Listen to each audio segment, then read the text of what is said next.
Then the Lord said to Moses, "Go to Pharaoh and say to him, 'This is what the Lord says, let my people go, so that they may worship me. If you refuse to let them go, I will send a plague of frogs on your whole country.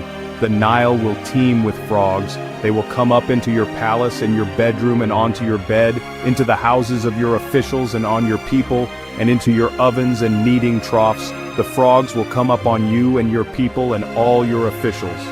Then the Lord said to Moses, "Tell Aaron, stretch out your hand with your staff over the streams and canals and ponds and make frogs come up on the land of Egypt." So Aaron stretched out his hand over the waters of Egypt, and the frogs came up and covered the land. But the magicians did the same things by their secret arts. They also made frogs come up on the land of Egypt. Pray to the Lord to take the frogs away from me and my people, and I will let your people go to offer sacrifices to the Lord. I leave to you the honor of setting the time for me to pray for you and your officials and your people, that you and your houses may be rid of the frogs, except for those that remain in the Nile. Tomorrow. It will be as you say, so that you may know there is no one like the Lord our God. The frogs will leave you and your houses, your officials and your people. They will remain only in the Nile. After Moses and Aaron left Pharaoh, Moses cried out to the Lord about the frogs he had brought on Pharaoh. And the Lord did what Moses asked. The frogs died in the houses, in the courtyards, and in the fields. They were piled into heaps, and the land reeked of them. But when Pharaoh saw that there was relief, he hardened his heart and would not listen to Moses and Aaron, just as the Lord had said.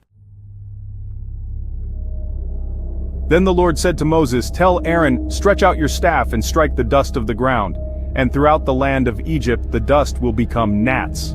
They did this, and when Aaron stretched out his hand with the staff and struck the dust of the ground, gnats came on people and animals.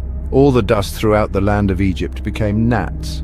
But when the magicians tried to produce gnats by their secret arts, they could not. Since the gnats were on people and animals everywhere, the magicians said to Pharaoh, "This is the finger of God."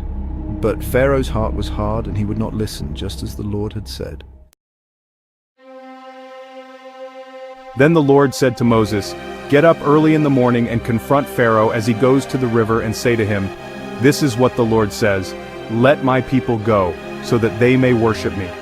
If you do not let my people go, I will send swarms of flies on you and your officials, on your people, and into your houses.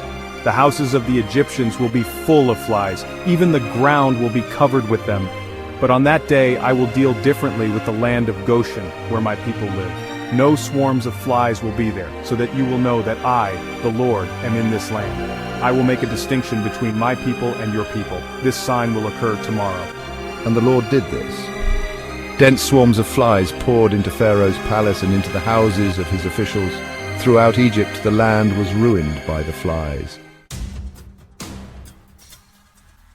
Then Pharaoh summoned Moses and Aaron and said, "Go, sacrifice to your God here in the land." That would not be right. The sacrifices we offer the Lord our God would be detestable to the Egyptians. And if we offer sacrifices that are detestable in their eyes, will they not stone us? We must take a 3-day journey into the wilderness to offer sacrifices to the Lord our God as he commands us. "I will let you go to offer sacrifices to the Lord your God in the wilderness, but you must not go very far. Now pray for me." As soon as I leave you, I will pray to the Lord. And tomorrow the flies will leave Pharaoh and his officials and his people. Only let Pharaoh be sure that he does not act deceitfully again by not letting the people go to offer sacrifices to the Lord.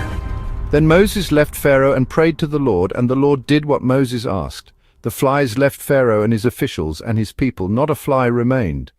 But this time also Pharaoh hardened his heart and would not let the people go.